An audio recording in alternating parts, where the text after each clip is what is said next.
Parce que personne ne sait. Point 7. Alors voilà, nous sommes nombreux à être anxieux. Beaucoup d'entre nous n'ont pas été diagnostiqués comme tels, ni même considèrent que la saveur particulière de leur anxiété constitue un problème. Mais nous savons que nous sommes anxieux, plus anxieux que nous ne devrions l'être. Quand je mentionne le fait que je suis en train d'écrire un livre sur l'anxiété, tout le monde, c'est-à-dire vraiment chaque personne, commence par écarquiller les yeux, puis baisse un peu le ton, se penche vers moi et me dit « De nos jours, je crois qu'on est tous anxieux, non ?» Il paraît que globalement, une personne sur 13 souffre d'une maladie liée à l'anxiété. Selon certaines études, un occidental sur 10 souffrirait d'un trouble de l'anxiété dans sa vie, ce qui fait de l'anxiété la maladie mentale officiellement répertoriée la plus fréquente. Chez les hommes, l'anxiété est même plus répandue que la dépression. Un homme sur 5 souffre d'anxiété une fois dans sa vie. Cela dit, ces statistiques concernent ceux dont l'anxiété est suffisamment manifeste pour devenir un trouble qu'on diagnostique. Il n'existe pas de chiffres précis concernant les personnes qui subissent la frénésie de la vie moderne, mais parviennent à avancer tant bien que mal sans consulter de médecin. Le nombre de recherches sur Google est un bon indicateur en temps réel de ce genre de problème. Et il est vrai que les recherches sur l'anxiété ont augmenté de 150% ces 8 dernières années. Toujours sur Google, les recherches anxiété nocturne ont été multipliées par 9. Un nombre croissant de maladies sont regroupées sous le terme d'anxiété, au sens médical.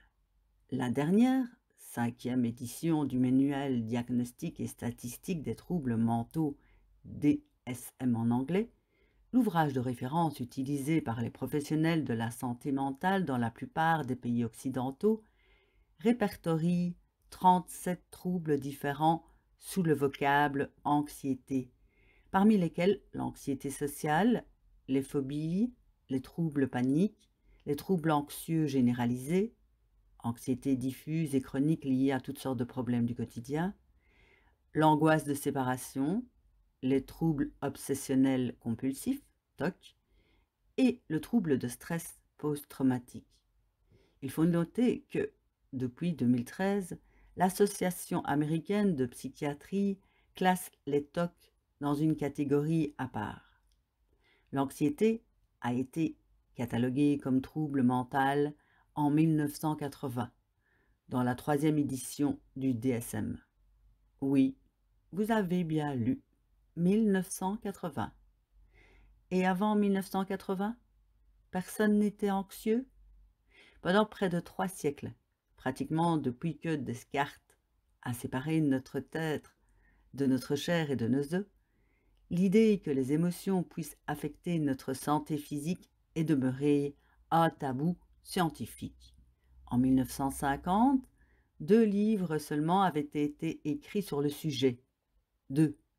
Dans le monde entier. Inhibition, symptômes et angoisse, écrit par Freud il y a 80 ans, et 90 ans avant lui, le concept de l'angoisse de Søren Kierkegaard.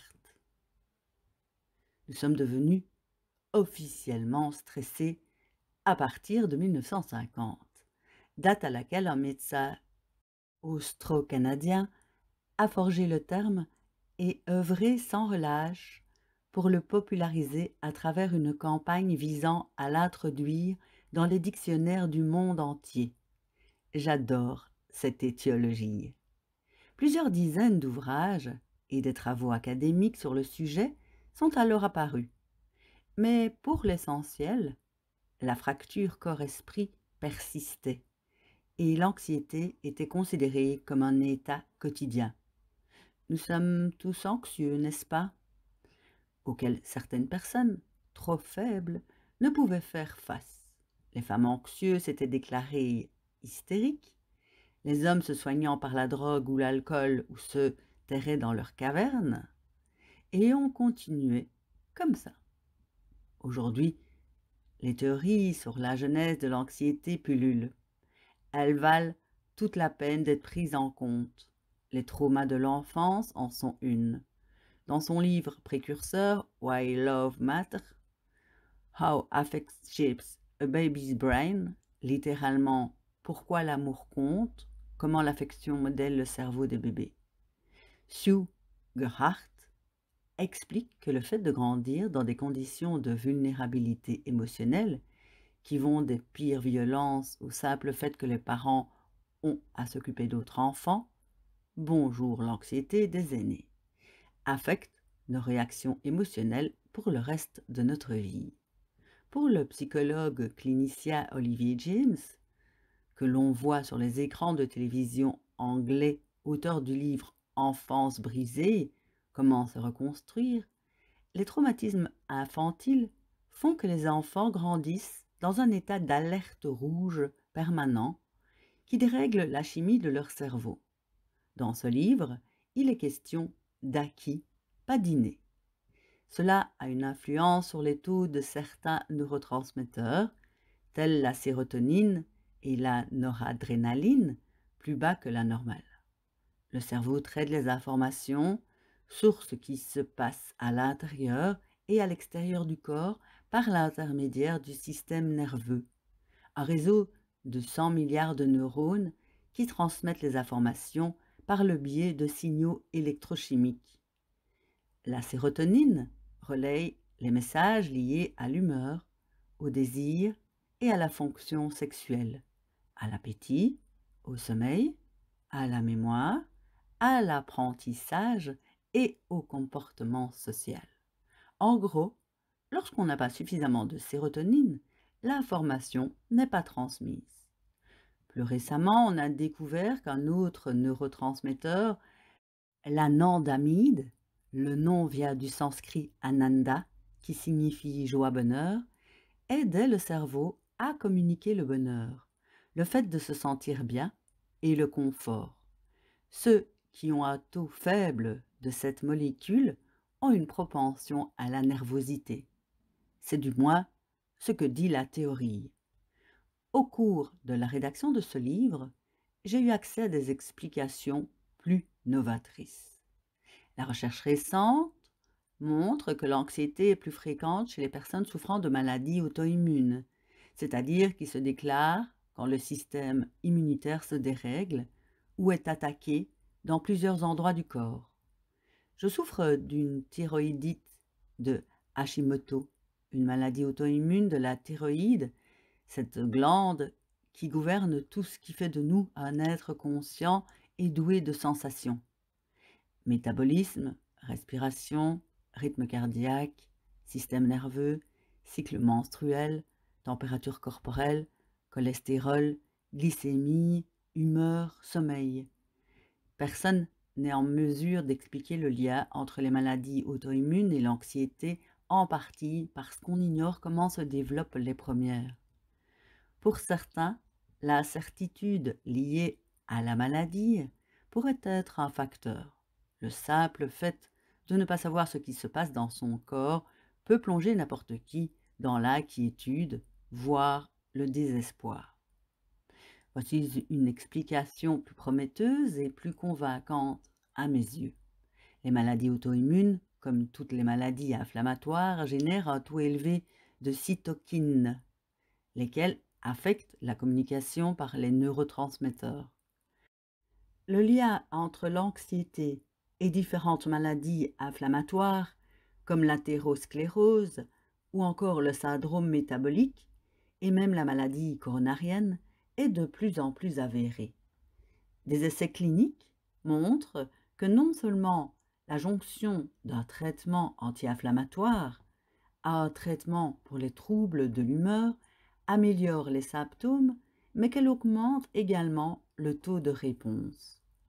Le fait que des personnes «normales» entre guillemets et en bonne santé deviennent temporairement anxieuses après une vaccination provoquant une réaction inflammatoire, comme le vaccin contre la fièvre typhoïde, accrédite cette hypothèse. Les travaux probablement les plus stimulants portent sur le lien entre santé intestinale, inflammation et anxiété. Vous avez sans doute entendu parler des colonies de bactéries qui peuplent notre appareil digestif, microbiome, et qui jouent un rôle essentiel dans le métabolisme et le système immunitaire, ainsi que dans le système nerveux. Selon des recherches récentes, ces microbes influencent notre comportement émotionnel, notre perception de la douleur et notre réaction au stress. Lorsque l'équilibre entre les bonnes et les mauvaises bactéries se détraque, on parle de dysbiose, provoquée par une mauvaise alimentation, les médicaments, les antibiotiques, les allergènes, les parasites ou des champignons. Il se produit une cascade de réactions moléculaires inflammatoires qui remontent le système nerveux central et provoque une inflammation dans le cerveau. C'est cette inflammation qui embrouille nos neurotransmetteurs et génère l'anxiété. Pour le dire simplement, quand les intestins s'enflamment, le cerveau s'enflamme. Des chercheurs ont découvert que les gens qui mangeaient davantage d'aliments fermentés, qui contiennent des probiotiques bénéfiques à l'intestin, avaient moins de symptômes d'anxiété sociale.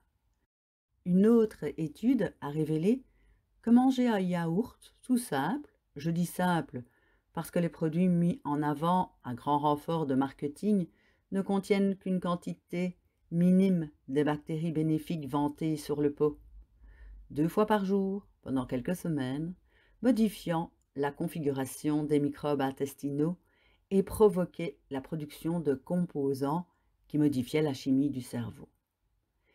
Dans les dernières semaines d'écriture de la première version de cet ouvrage, j'ai découvert que j'avais plusieurs problèmes génétiques qui devaient probablement jouer un rôle dans le développement de mon anxiété.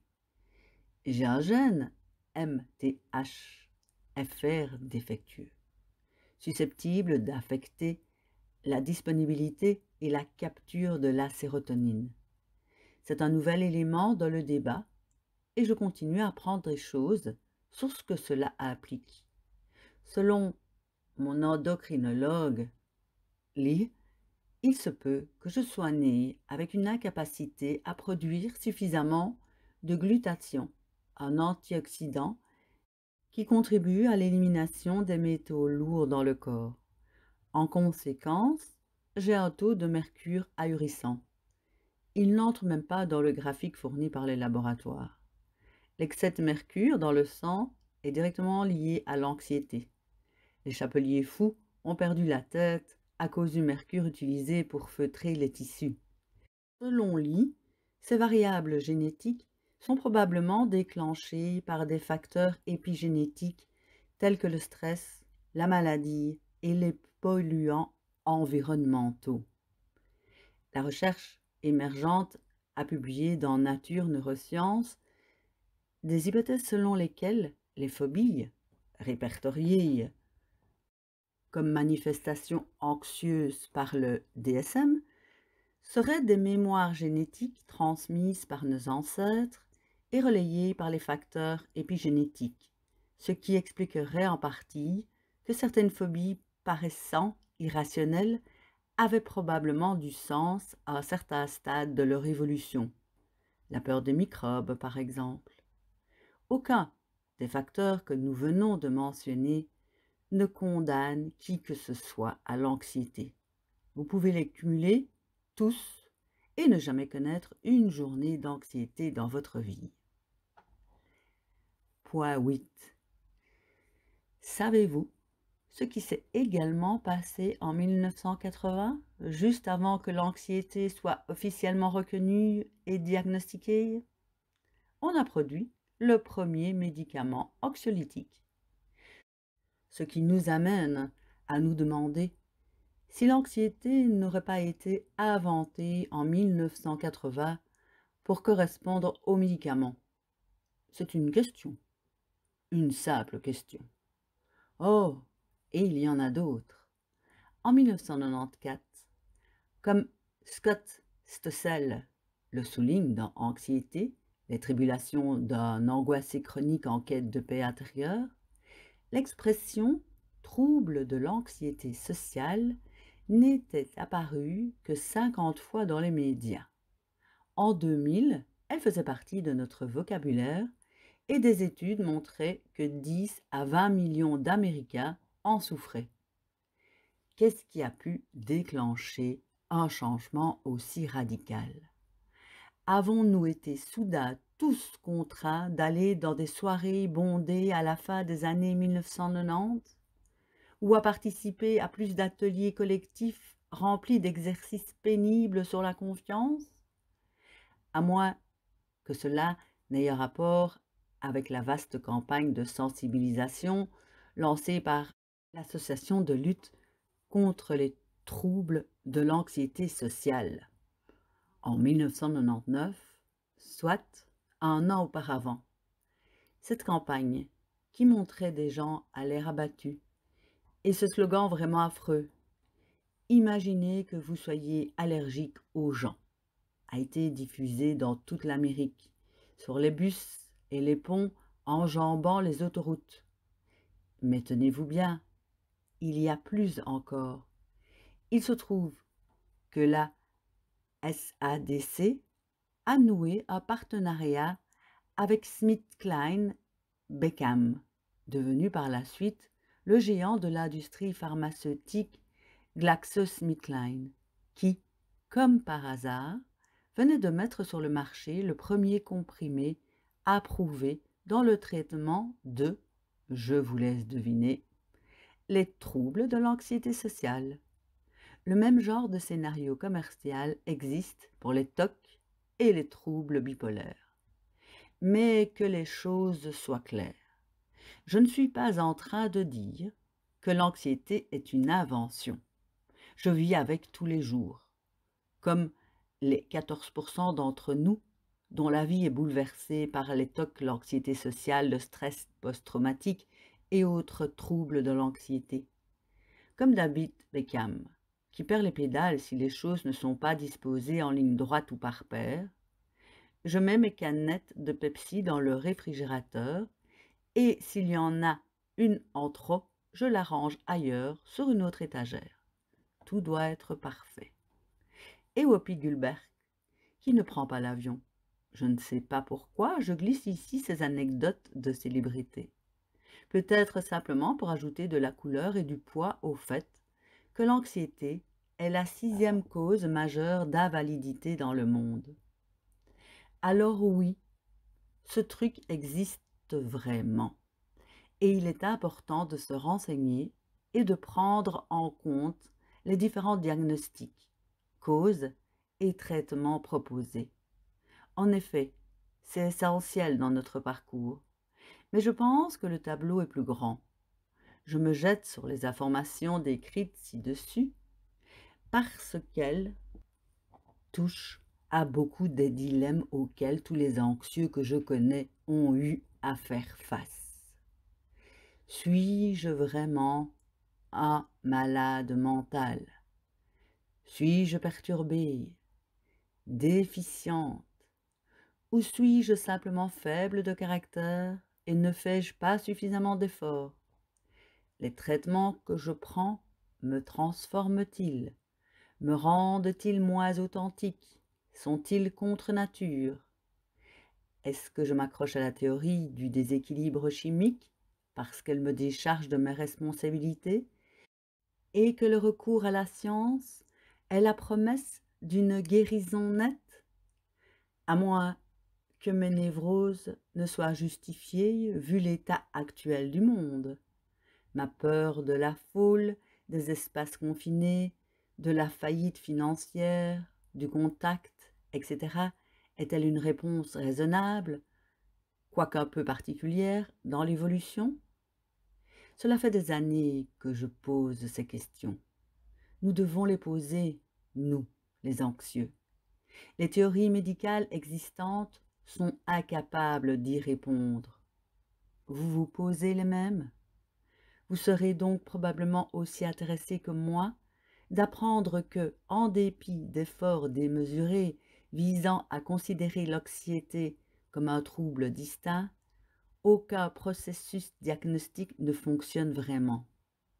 Il n'a été mis en place aucune technique capable de déterminer la limite à partir de laquelle le stress et la peur deviennent de l'anxiété névrotique, ni à partir de quand des pensées en boucle sont une défaillance chimique dans le cerveau plutôt qu'un problème de caractère.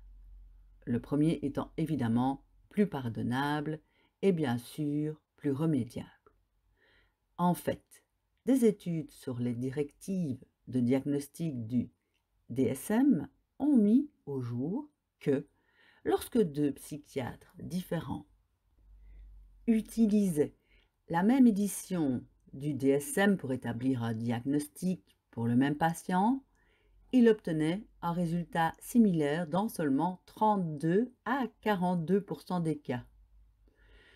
Une fois encore, on est dans le flou. Voici de quoi brouiller encore davantage les pistes. En Australie, les médecins travaillent à la fois avec les directives du DSM et des classifications établies par l'OMS, Organisation mondiale de la santé, qui sont malheureusement en contradiction les unes avec les autres. Pire, les hôpitaux publics se fondent sur une version dépassée des classifications de l'OMS pour coder les cas. Vous êtes perdu? Eh bien, la plupart des médecins le sont aussi. Je crois que beaucoup de jeunes trouvent réconfortant le discours sur le déséquilibre chimique. Ce n'est pas étonnant. Dans mon cas, il a été une sorte d'étagère sur laquelle j'ai pu ranger les choses pendant un moment, le temps de les digérer. Nous entendre dire que la maladie n'est pas de notre faute, entre guillemets, nous soulage de quelques doutes et incertitudes et nous décharge de la culpabilité de ne pas mieux y faire face, ce qui, en soi, contribue à diminuer l'anxiété. Je reviens à mon adolescence, quand les médecins ont déclaré que j'avais un déficit de sérotonine dans le crâne. J'ai quitté la maison familiale peu après la naissance de mon petit frère pour une maison que je partageais avec 3 étudiantes plus âgées que moi et dans laquelle régnait un certain chaos. L'une d'entre elles adorait passer l'aspirateur et jouer de la guitare tard le soir. Une autre s'auto-mutilait dans la pièce qu'elle avait annexée à côté de la cuisine. Elle prétendait que c'était à cause de la peinture jaune des plafonds. J'étudiais le droit et la politique et j'avais 3 jobs. Je ne dormais pas et je tapotais et comptais tout. J'allais courir comme une folle autour du bassin de rétention tout proche quand je ne trouvais pas le sommeil. Et je chantais en boucle « Blister in the sun ». J'ai poussé un grand soupir quand le psychiatre a comparé en des termes simples mon cerveau à un circuit électrique.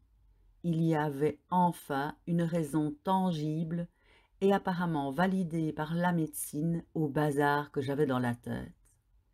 Plus important encore, je pouvais donner une raison à mon entourage. C'était héréditaire, inévitable, et mes parents n'avaient rien à se reprocher, du moins pas au-delà de la transmission de leurs gènes. Tout cela semblait être un cas inévitable de malchance génétique. Ma grand-mère paternelle avait été internée pour maniaco-dépression. Quand j'avais 14 ans, elle m'avait raconté lors d'un trajet en bus de 4 heures de Canberra à Sydney qu'elle avait reçu un traitement par électrochoc à 4 reprises contre sa volonté. Mon père était tout petit à l'époque et les détails ont été cachés.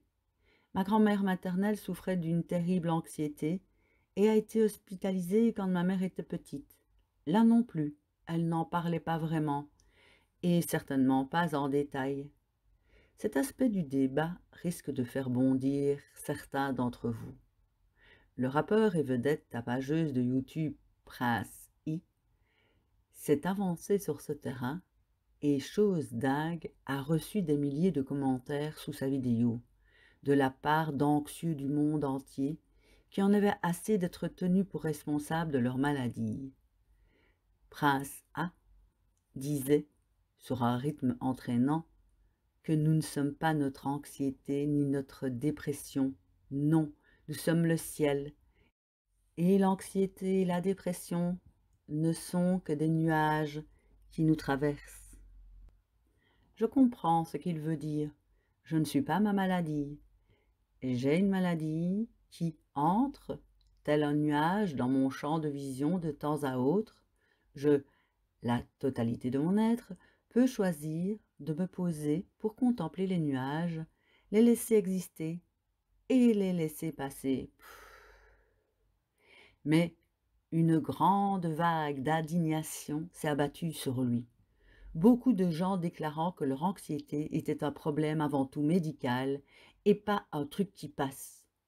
Diriez-vous à un diabétique, vous n'êtes pas diabétique, vous choisissez simplement de porter votre attention sur votre insuline et votre glycémie? Je comprends aussi leur réaction. Pour certains d'entre nous, la situation est telle que ces fichus nuages couvrent le ciel tout entier. Il n'y a rien d'autre que des nuages noirs. Cela devient un problème médical. Cela dit, depuis l'époque où on m'a avancé l'argument du déséquilibre chimique, on a compris qu'il ne se fondait sur aucune preuve et qu'il n'était plus considéré comme pertinent, vu le peu de choses que nous comprenons vraiment du fonctionnement du cerveau. Récemment, on m'a parlé du site internet du Collège royal des psychiatres du Royaume-Uni. Sur la page Traitement et bien-être, on peut lire « Merci à eux pour leur franchise. Nous n'avons aucune certitude, mais nous pensons que les antidépresseurs agissent en augmentant l'activité de certains composants chimiques dans le cerveau. » C'est moi qui ai ajouté les italiques. Il y a de quoi lever les yeux au ciel, non? De plus, cela ne résout pas le dilemme. Le déséquilibre chimique est-il la cause ou la conséquence? L'anxiété de mes grands-mères aurait-elle engendré la baisse de leur taux de sérotonine?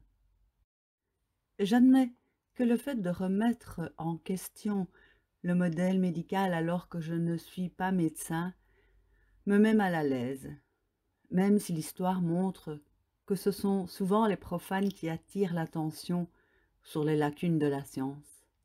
J'ai consulté un certain nombre de psychiatres et d'experts en santé mentale pour vérifier que ma remise en question n'était ni une fausse piste, ni une action préjudiciable. On m'a dit et répété, lors de discussions animées que j'ai eues autour d'un café, dans tous les pays, qu'elle ne l'était pas. Le docteur Mark Cross est psychiatre et directeur de l'association SAN Australia.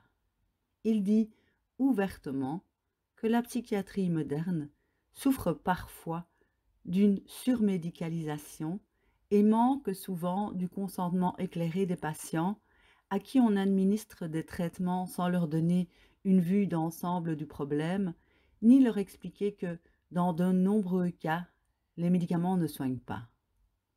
Nous n'avons pas déniché le remède et on donne souvent des médicaments aux patients sans être clair sur ce point. Il va jusqu'à affirmer que le modèle médical est parfois préjudiciable, ce qui va à l'encontre du serment d'Hippocrate qu'il a prêté au cours de sa formation de médecin. C'est ainsi qu'on travaille toutes ces défaillances et ces questions sans réponse chez son psy, dans le rayon développement personnel des librairies ou sur Internet. L'un des psychiatres que j'ai vu quand j'avais une vingtaine d'années, un homme à l'allure de grand-père, avec une barbe blanche, a reconnu que nous parlions effectivement d'une science inexacte. Et il a ajouté cet avertissement. « Faites attention, Sarah, vous êtes très persuasive. » Cela signifiait que face à mes solides remises en question de la science, des médecins moins circonspects que lui pourraient finir par renoncer à m'administrer un traitement, ce qui n'a fait qu'alimenter mon cynisme. Vous êtes prêts à lever de nouveau les yeux au ciel? En 2011, un journaliste a demandé au responsable du DSM si la limite entre une réaction humaine normale face à une menace et un trouble avéré était aussi claire que son pavé didactique le laissait penser. Sa réponse a été « Vous vous en doutez peut-être, je ne sais pas ». Dans une autre interview, il a reconnu qu'il n'existait aucun marqueur biologique concernant les troubles de l'anxiété. Vous pouvez vous exclamer comme je l'ai fait quand j'en suis arrivé à ce stade. Mais on ne parle pas d'un tas de cellules et de synapses sur un écran, mais de ma fichue identité, de ce qui me constitue moi. Vous plaisantez, les gars. Voici donc ce que je pense. Prenez en compte toutes les théories. Mais étant donné qu'on n'en a trouvé aucune cause, diagnostic ni traitement qui soit irréfutable, pourquoi ne pas envisager cela comme une opportunité?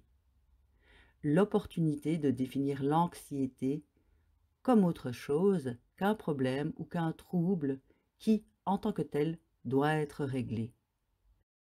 Le chroniqueur britannique du Guardian, Oliver Burkeman, dont les articles remettent en question la culture du développement personnel, demande si le fait de passer son temps à définir un problème ne crée pas implicitement le problème, en l'occurrence le fait que nous soyons cassés et devions être réparés.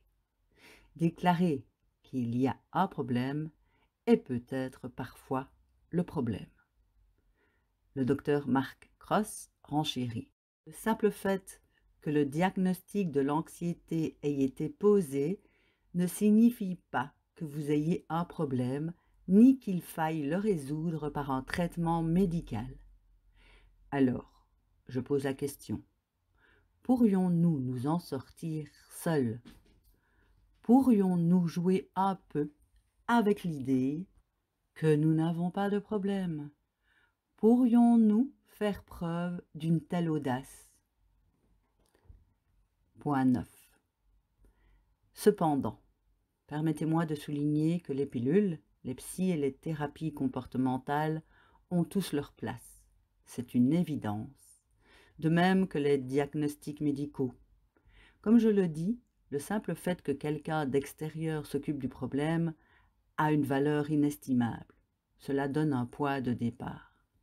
Et je le répète, pour ceux pour qui l'anxiété est une nouveauté dans leur vie, notamment les jeunes, un diagnostic peut être un endroit sûr où poser les choses, le temps d'acquérir les connaissances et la sagesse nécessaires pour comprendre mieux ce qui arrive.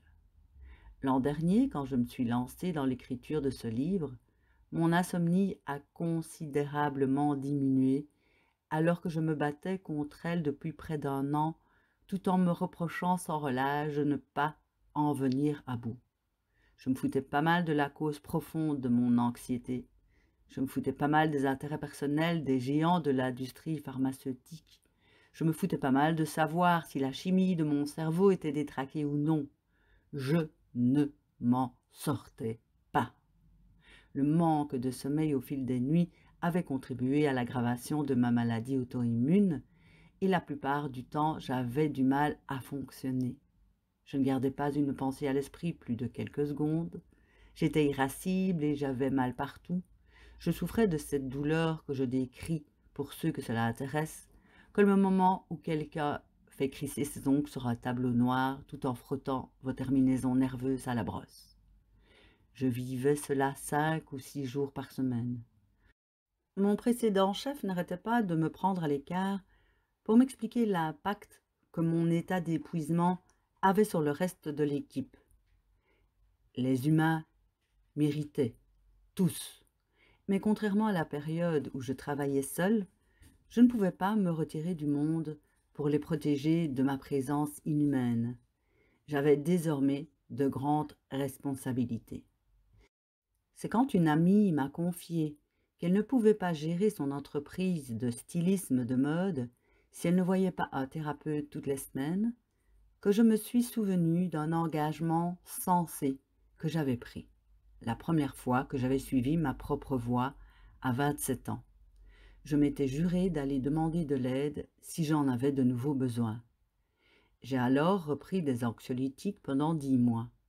Puis j'ai repris la psychanalyse, une thérapie démodée qui vise à comprendre et à exprimer ses sentiments et que j'avais abandonnée au profit de thérapies cognitives plus modernes, lesquelles enseignent des techniques pour contrôler les 10 sentiments. J'avais vu le docteur H pendant 6 mois avant qu'il me congédie, estimant que mon état s'était suffisamment stabilisé pour que je me risque à poursuivre ma route toute seule. Je vous l'ai dit, c'est un parcours chaotique. Point 10. Aujourd'hui encore, pour être honnête, je ne suis pas tout à fait sûre de souffrir d'un trouble de l'anxiété à proprement parler. J'ai peut-être simplement beaucoup de mal à faire face à la vie quotidienne. Vous aussi? Ce qui m'amène à souligner le premier des nombreux et cruels paradoxes rencontrés dans la bataille contre l'anxiété. Il y en a plusieurs. Laissez-moi vous expliquer. Dans notre société, les comportements anxieux sont valorisés. Être tendu à l'extrême, énervé, agité, débordé, a dû cacher.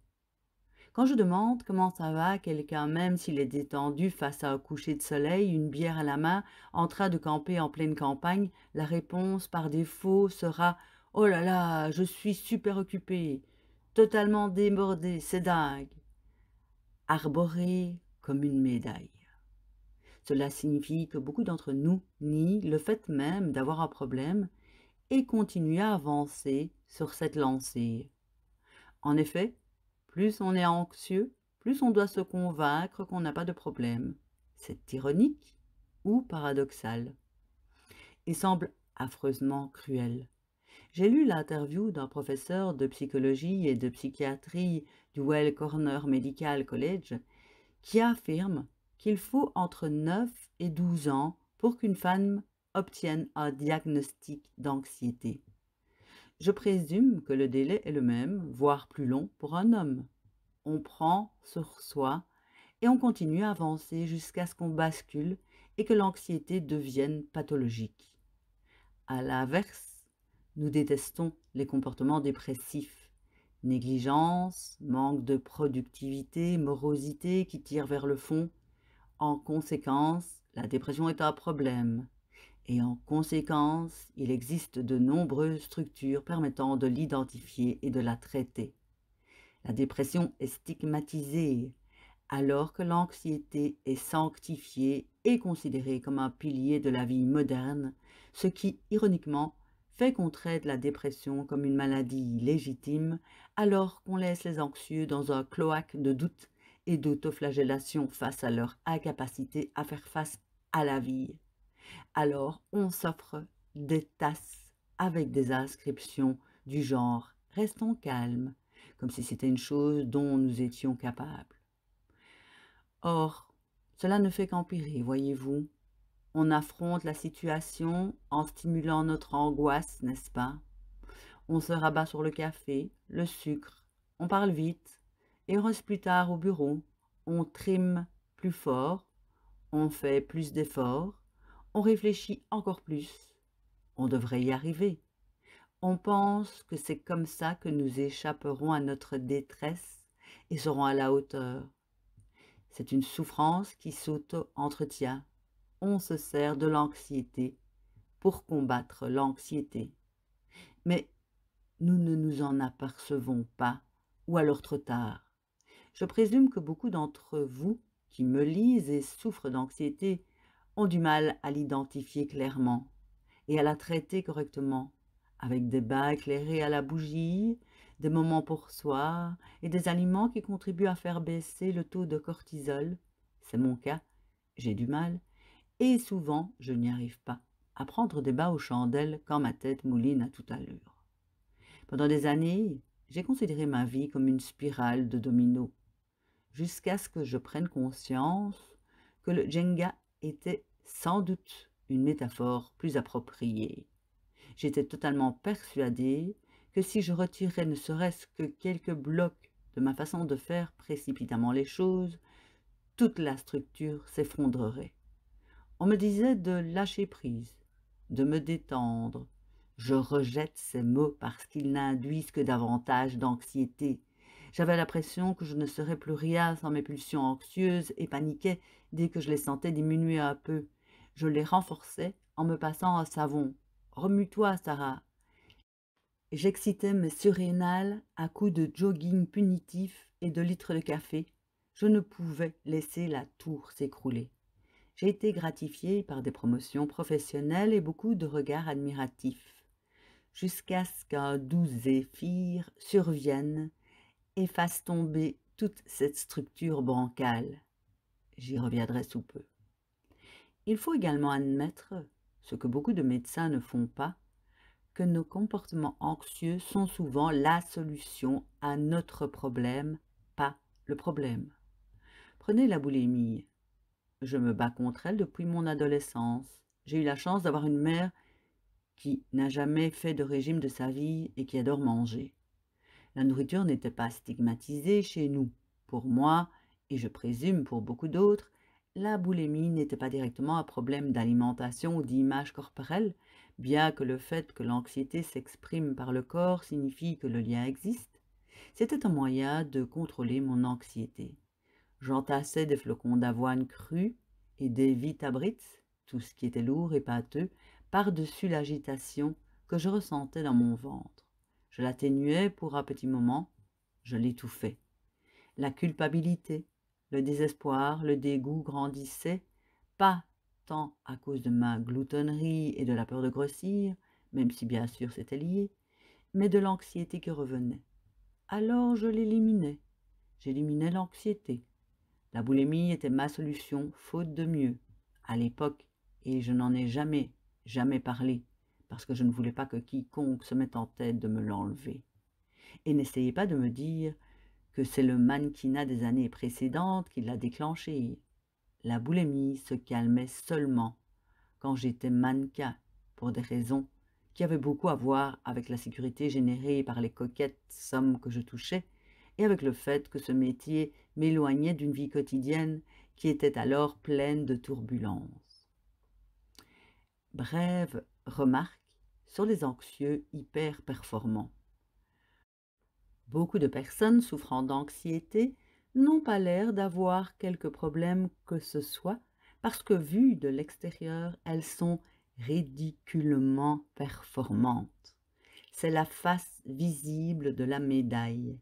Notre anxiété nous fait établir des listes et des programmes industrieux, courir d'une chose à l'autre d'un pas résolu, monter les escaliers, traverser les carrefours à grande enjambée. Nous sommes l'image même de l'efficacité et du dynamisme, toujours en mouvement, toujours en train de faire. Nous sommes le lapin qui court partout dans Winnie l'ourson, convaincu que tout le monde a besoin de notre présence pour que quelque chose se produise, et de notre présence quand cela arrive, et de notre présence lors d'événements.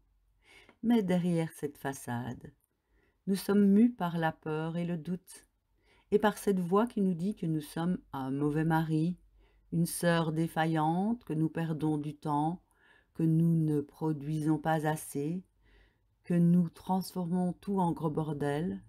C'est vrai, nous avons l'air occupés, mais nous sommes surtout occupés à éviter quelque chose. Alors nous nous attelons à des tâches stupides, du genre brasser de la paperasse, qui nous évite de nous rapprocher de ce qui est important ou dur. Et oui, c'est nous qui envoyons des textos pour proposer qu'on se retrouve tous pour dîner la semaine prochaine. C'est nous aussi qui annulons à la dernière minute et qui ne décrochons pas le téléphone pendant des jours, des semaines.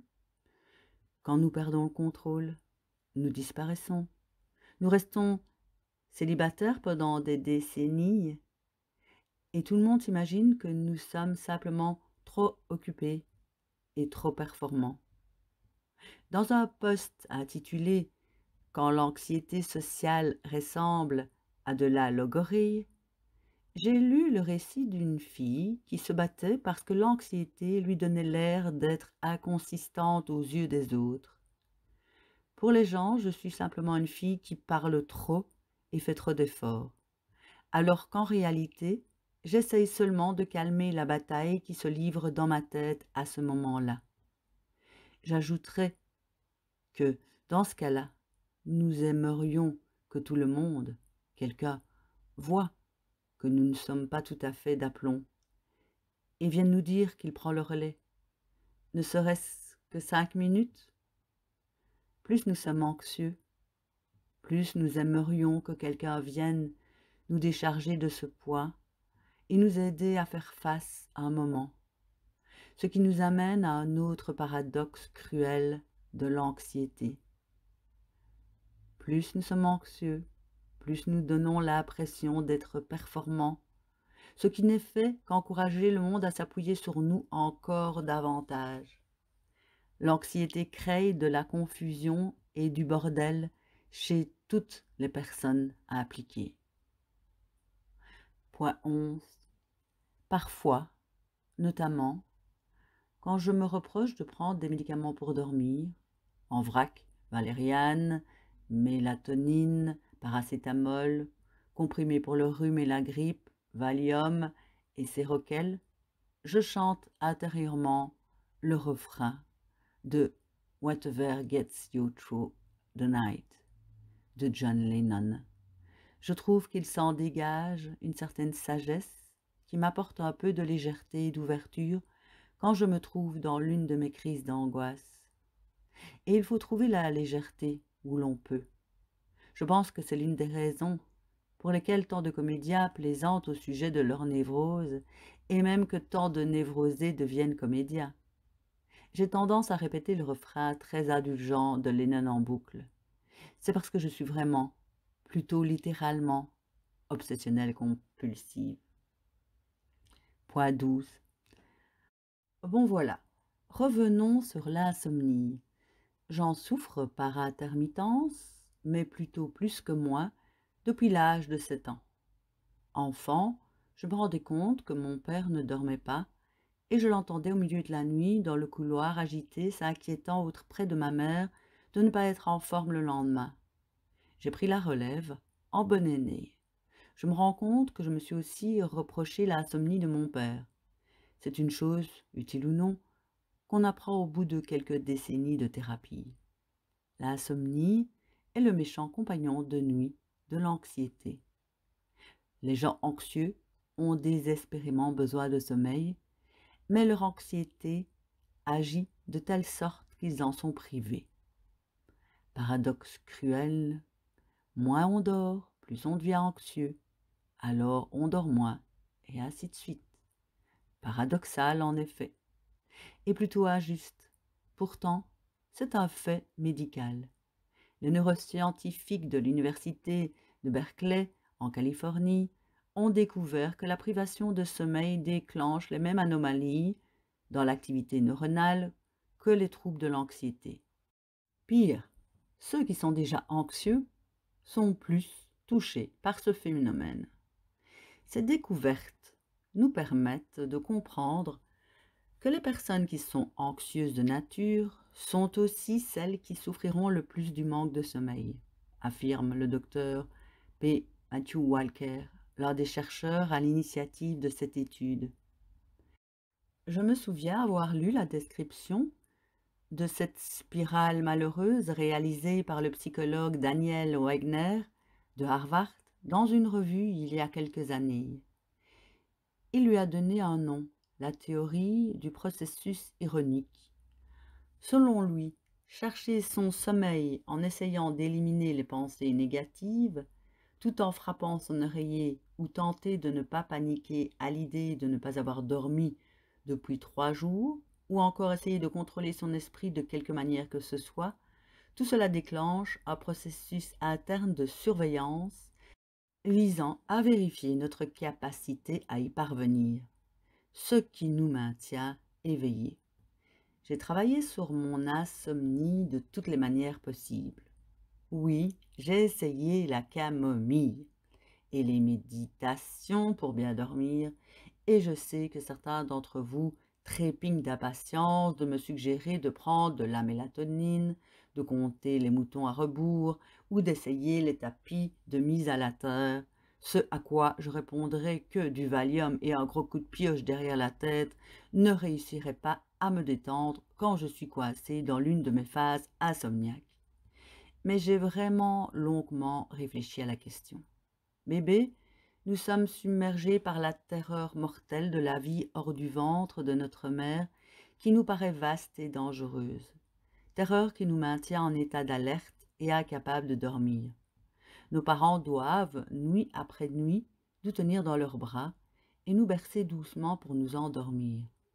Avec le temps, le fait d'être porté, bercé, le réconfort d'un ventre plat, de la chaleur et de tout ce que les livres sur l'éducation des enfants conseillent aux parents de faire, nous donne le sentiment d'être en sécurité et soutenus, et nous apprenons à avoir confiance en la vie et à nous calmer tout seuls.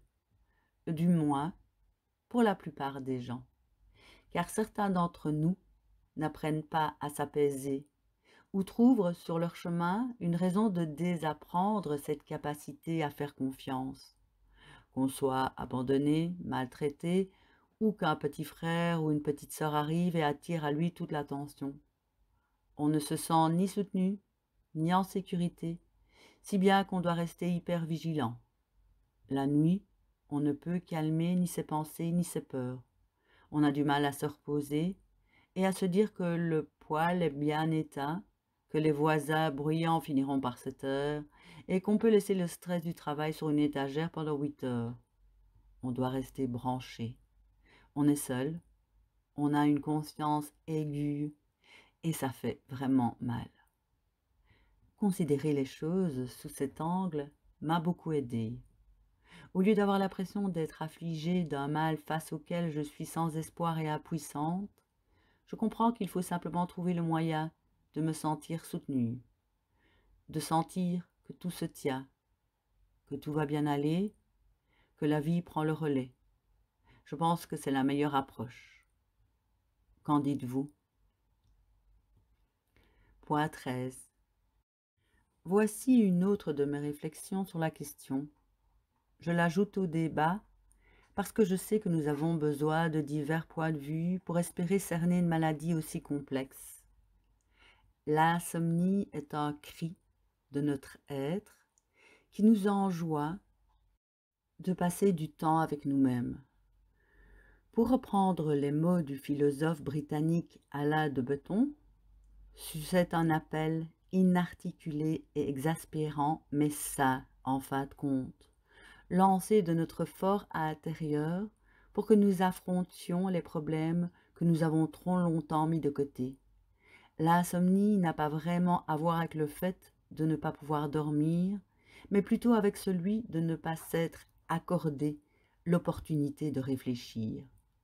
De Botton soutient que ce besoin de réfléchir calmement, de se refamiliariser avec soi-même, à l'écart des distractions et des obligations de la vie quotidienne, l'emporte sur les bénéfices du sommeil, si bien que nous nous lançons cet appel subliminal, réfléchi plutôt que de dormir. La nuit, j'ai des prises de conscience profondes, douloureuses, mais qui me font grandir. À la lumière du jour, j'ai du mal à voir mes vraies faiblesses. Le jour, je porte des masques. L'étrangeté, la solitude, l'immensité, le décalage de 4 heures du matin me plongent dans des vérités et des prises de conscience auxquelles je n'aurais pas accès autrement. Désormais, quand je ne dors pas, je me rappelle que c'est peut-être simplement que j'ai besoin de me connecter de nouveau avec moi-même. Oui, c'est une meilleure approche.